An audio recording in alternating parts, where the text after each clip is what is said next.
Hello tout le monde! Qu'est-ce que vous savez sur la ville de Leo dans la province de la Sicile?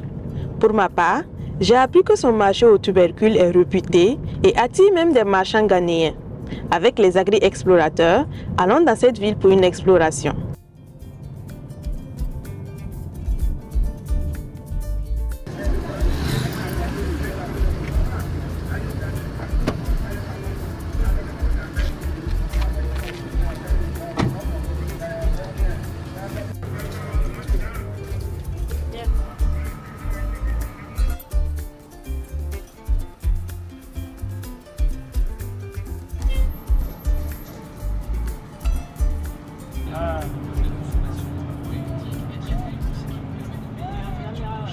Me voilà dans le Cap Léo et j'ai près de 3 heures de trajet. En attendant, admirons le paysage.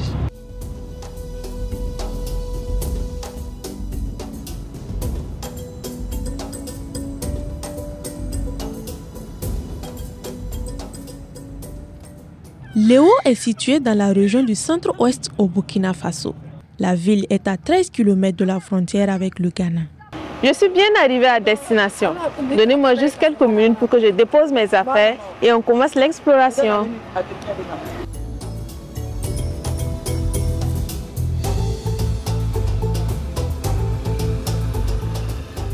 Juste derrière moi, vous avez le marché de Léo.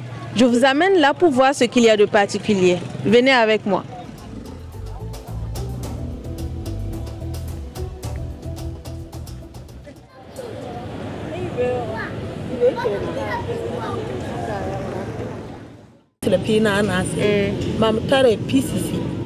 Léo est une ville réputée pour son marché de tubercules.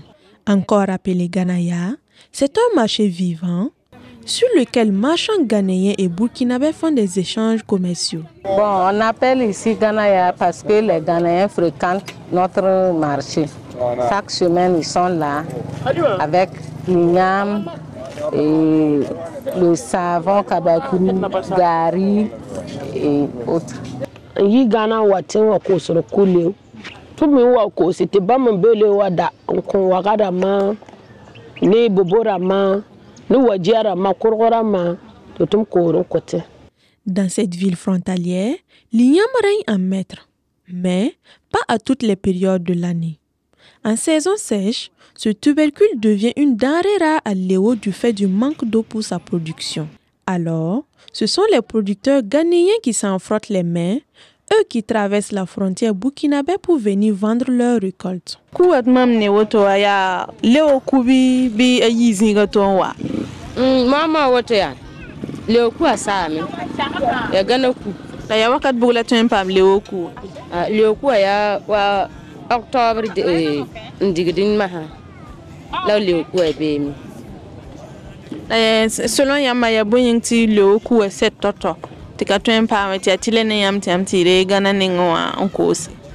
Bon karamba kale ko da wa gana waye et puis tinga minga ko bazinga ni ba kasakra atuma ya toro ni la pale sakadam o manda me la chele manin zim sambala balaka tunu liyo tinga kawa sara ni ba kawo ya nyin kita tukuwa wata nseta katoto te ganara make tun taram la ganara ba sara ni rebe wakatu fan bala be ne bamba ko ra nore yibu la tunu katunu ko ra nore yemir bala ya nyin kita to kari na wata seme te ganara make tun wata lukuwa.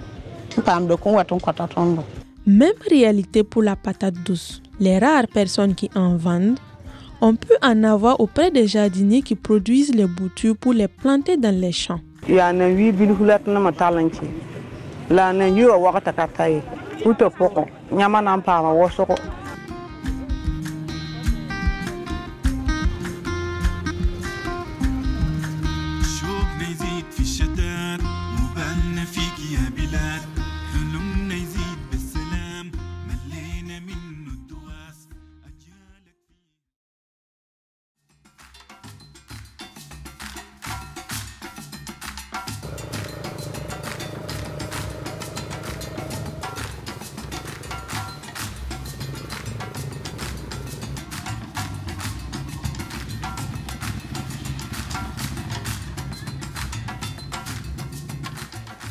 Cette fois-ci, je rends visite à un groupement de femmes qui évoluent dans la transformation de la pâte d'arachide.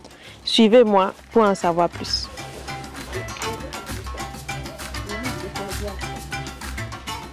Bonjour Monsieur Yalgia.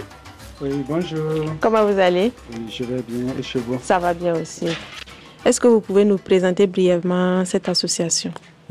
L'association est une association féminine qui a presque tous les membres sont des femmes et il n'y a que 10 hommes qui sont dans l'association. Qu'est-ce que ces hommes font dans une association féminine?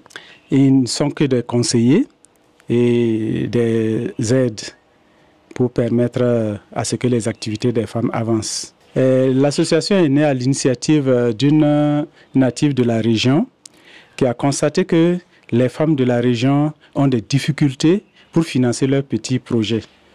Donc elles ont des activités génératrices de revenus, mais pour avoir accès aux banques et autres pour pouvoir financer leurs activités, c'est un peu difficile. Donc elle a décidé de créer cette association qui a vu le jour en novembre 2020. Ok, merci beaucoup. Je suis impatiente de découvrir l'activité des dames. Ce matin, nous avons des dames qui sont là pour la fabrication de la pâte d'arachide de qualité. Okay. Donc elles sont là, elles ont commencé déjà leurs activités. Okay. Vous pouvez constater vous-même. Dites-nous, qu'est-ce que vous êtes en train de faire aujourd'hui? C'est les ordures, on est en train de trier. Puisqu'il y a d'autres dedans, il y a du sable. Donc il faut enlever tout ça avant de commencer le travail en tant que tel. L'association est un regroupement de plus de 300 femmes productrices de beurre de karité, de sumbala, de la pâte d'arachide. Elle a organisé les femmes par village de la province de la Sicile autour d'une approche de microfinance communautaire et autonome. Dénommée Association villageoise d'épargne et de crédit, cette approche vise à mobiliser l'épargne interne pour financer les activités génératrices de revenus des membres du groupe. Chaque dimanche, on se retrouve, il y a des cotisations qu'on fait. Donc, grâce à ces cotisations, si une femme a besoin de l'argent pour faire quelque chose, on donne à la personne. Et après 4 mois, la personne vient verser et puis il y a des bénéfices dedans. Ça peut aider la personne et ça aide l'association aussi. Grâce à cette association, on a retiré beaucoup de bénéfices. Par exemple, moi je suis couturière, mais avec l'association, des fois, je peux prendre un prêt, ça m'aide dans mon atelier pour payer le matériel et pour la couture. En tout cas, ça nous aide beaucoup. Une fois, mon frère était malade, c'était brusquement, on devrait faire l'opération. Mais grâce à l'association, je suis venue prendre de l'argent pour l'évacuer à Ouaga. En tout cas, tout s'est bien passé. Si ce n'était pas à cause de l'association, je ne peux pas me lever brusquement, aller dans une banque pour emprunter de l'argent.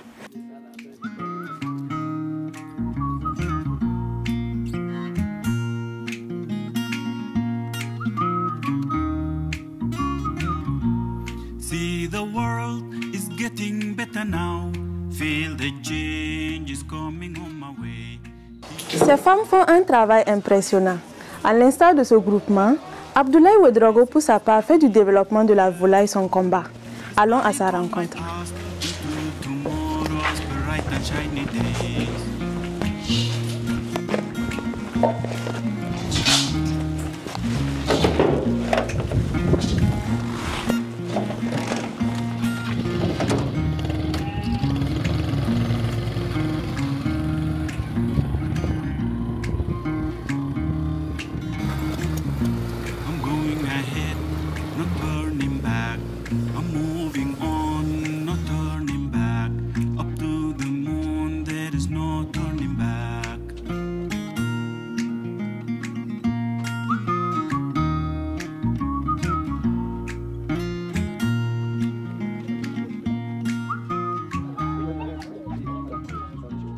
C'est ici votre poulailler? Oui, c'est ici, comme vous le constatez, c'est ici le poulailler. Voilà, c'est surtout côté poussin que nous sommes. Personnellement, j'ai commencé avec 3 poules, avec un coq. Bon, au fur et à mesure que j'avançais, je prenais les poules locales des villageois pour ajouter. Et en plus de ça, je conditionne les œufs pour éclorer, afin de pouvoir accroître le nombre de mes poules. Vous gagnez plus en vendant les œufs qu'en vendant la chair? C'est surtout les œufs que j'aime vendre. Par semaine, je n'ai pas moins de 5 plaquettes que je vends. Et la plaquette, c'est 5 000 francs, comme ce sont des œufs féconds. Et aussi éclore une partie. Donc on peut dire que vous gagnez votre vie dans l'aviculture. Voilà, dans l'aviculture. Ok. Quelle est votre plus grande fierté? Ma fierté, premièrement, c'est d'avoir réalisé ça. Et de permettre à d'autres personnes aussi, d'inciter d'autres personnes aussi à s'initier dans l'affaire. Parce que on a tendance à dire qu'il n'y a pas de boulot dans le pays. Mais il y a de ces gens, quand ils viennent regarder, ça les motive aussi à entreprendre comme moi. Abdoulaye Ouedraogo gagne sa vie grâce à l'aviculture et ne regrette pas son choix. Qu'est-ce qui vous a motivé à vous lancer dans l'aviculture? On fait les concours, on ne gagne pas.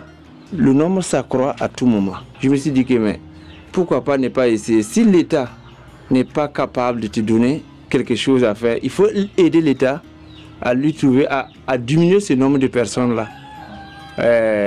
Les occuper pour qu'ils ne se lancent pas dans des choses qui ne sont pas bonnes.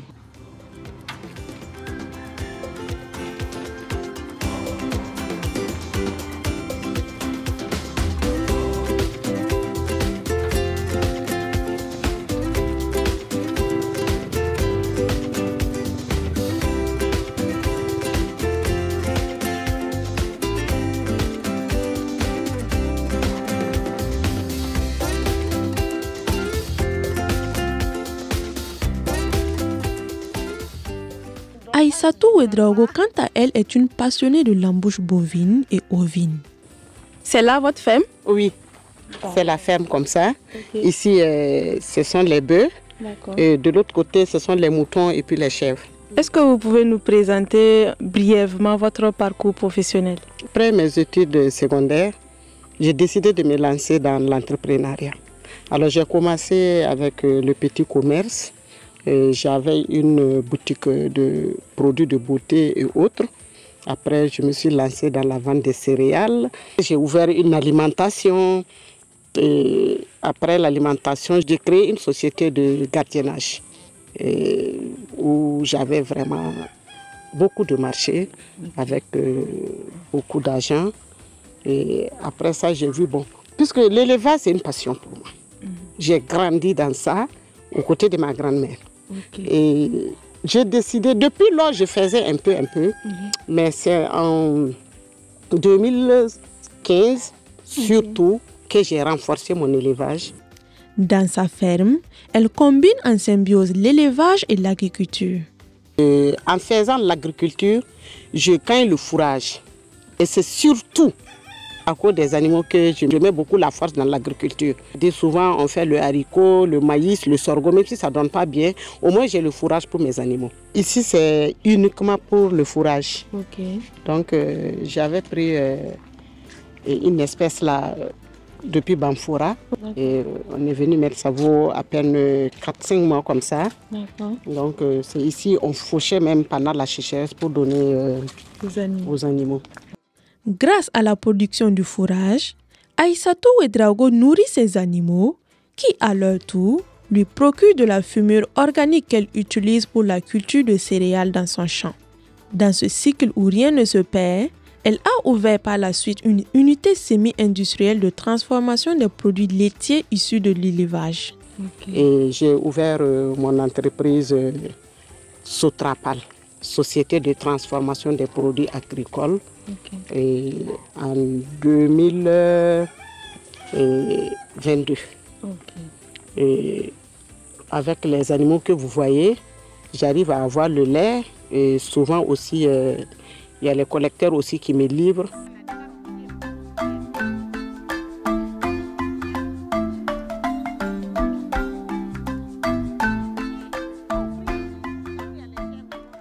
Nous sommes maintenant dans l'unité de transformation de Madame Ouedraogo.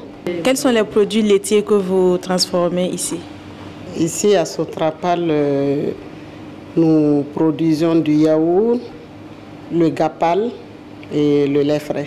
Par semaine, au moins s'il n'y a pas de commande, on peut au moins se faire 100 litres. Mais s'il y a vraiment la demande est forte, on peut aller au-delà de ça. Ça dépend, tout dépend des demandes, puisqu'on a des clients qui nous commandent dans d'autres provinces. De quoi êtes-vous fière aujourd'hui?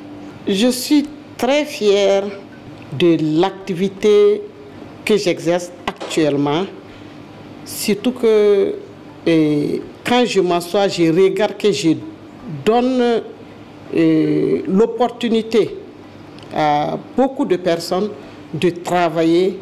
Vraiment, ma fierté, c'est ça. L'agriculture, l'élevage et la transformation agroalimentaire sont les principales activités économiques de Léo. Après la production de tubercules, la production céréalière est également non négligeable dans cette zone.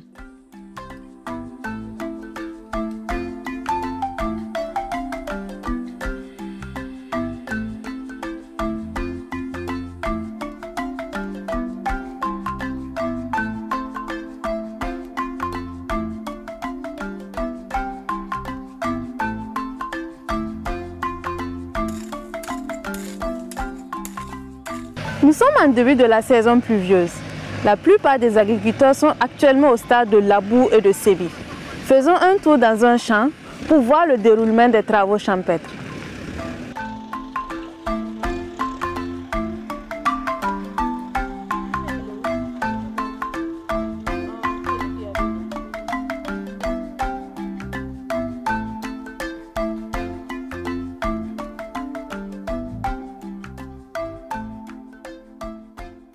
Monsieur Dalla, oui. Vous êtes agriculteur à Léo. Est-ce que vous pouvez nous dire à quelle étape vous êtes dans vos travaux champêtres? Actuellement, nous sommes sur la phase labour. Et nous avons entamé les semis, mais actuellement, nous avons constaté que le taux d'humidité n'est pas favorable. Et on a suspendu les travaux en attendant encore la pluie pour reprendre les semis. Voilà, vous pouvez le constater, le tracteur est là en train de labourer. Quelles sont les spéculations que vous comptez semer? Cette année, je compte produire beaucoup du sorgho rouge, et ensuite le capelga et le maïs. Le sésame, ça sera sur un autre terrain à 6 km de Léo. C'est vrai que nous sommes en début de la saison, mais quelle est déjà votre appréciation? Avec des inquiétudes, parce que généralement, à pareil moment, on a déjà commencé les semis avancés. Alors, mais si jusqu'à mi-juin, nous n'avons pas encore même commencé les semis, vous voyez que le producteur il ne peut que s'inquiéter. Quelle est votre histoire avec l'agriculture?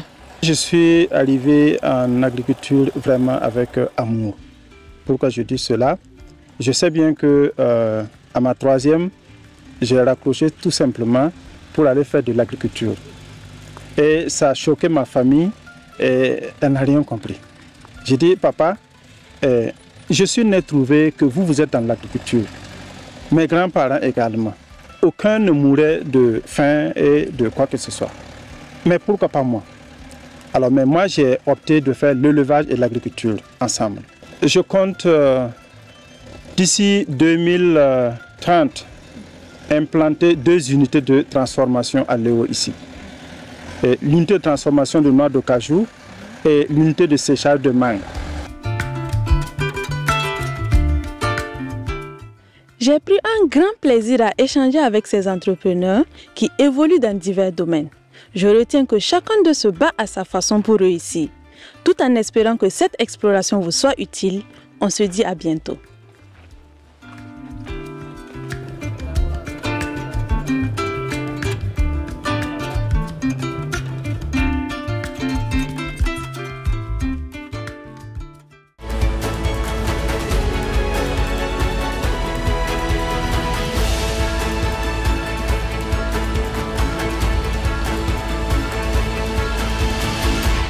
Il n'existe aucun travail minable ou honteux. Ce qui est minable, c'est le jugement de ceux qui se croient supérieurs. Bonjour chez vous et bienvenue à notre émission plateau de Les Agri-Explorateurs. Je suis en compagnie de Priscille Woba, qui a exploré la ville de Léo pour nous. Priscille nous parlera de son aventure en tant qu'exploratrice, ainsi que des entrepreneurs qu'elle a rencontrés dans cette localité. Priscille, bonjour. Bonjour Patricia. C'est un honneur pour nous de vous recevoir sur notre plateau. Plaisir partagé. Alors, dites-nous, comment s'est passé votre voyage à Léo? Le voyage à Léo s'est très bien passé de façon générale. Et les entrepreneurs également qu'on devait rencontrer, on a pu les rencontrer. Ils étaient disponibles, ils nous ont bien accueillis. Et ensemble, on a fait un beau travail. D'accord. Et qu'est-ce qu'on retrouve de particulier dans la ville de Léo? Ce qu'on trouve de particulier à Léo, c'est le marché aux tubercules de Léo, où on trouve principalement de l'igname, mais également de la patate douce. Quand on arrive à Léo, c'est ça qu'on voit en premier. Qu'est-ce qui vous a le plus ému dans cette ville? Ce qui m'a le plus ému dans cette ville, je dirais que c'est l'association que j'ai eu à rencontrer, l'association pour le développement intégral de la femme basée à Léo. Et dans cette association, les femmes abattent vraiment un travail formidable, je dirais. Parce que quand je suis arrivée, j'ai vu qu'elles ont des activités génératrices de revenus, des activités même que l'association a eu à mettre en place pour elles. Mais parmi les membres, il y en a qui avaient déjà leurs activités personnelles. Et en plus de ça, l'association a une caisse où chaque mois, les femmes cotisent pour leur développement, développer leurs activités, mais également quand elles ont des soucis, pour qu'elles puissent venir prêter et rembourser après. Si c'était à refaire, est-ce que vous alliez refaire ce voyage à Léo? Oui, si c'était à refaire, je dirais que j'allais refaire l'exploration à Léo. Il faut noter que le premier jour, au départ plutôt pour Léo, je me suis trompée de car. J'ai failli me retrouver dans une autre ville où on est arrivé. Donc, il y a un car qui était déjà garé, prêt à partir. Et quand je suis arrivée, je n'ai pas cherché à me renseigner. En même temps, on m'a dit que le car veut bouger. Donc, j'ai commencé à ranger mes affaires.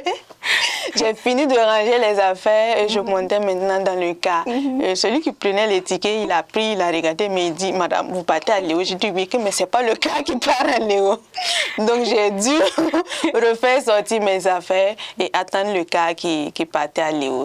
Donc, mais disons que si c'était à refaire vraiment, j'allais le refaire. Léo, c'est une ville particulière et qui a beaucoup de potentialités dans le domaine agricole.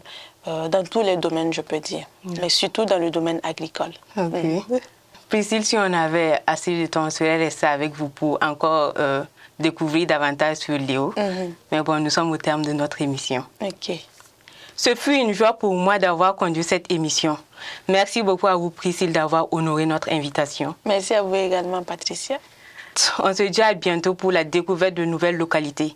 D'ici là, portez-vous bien.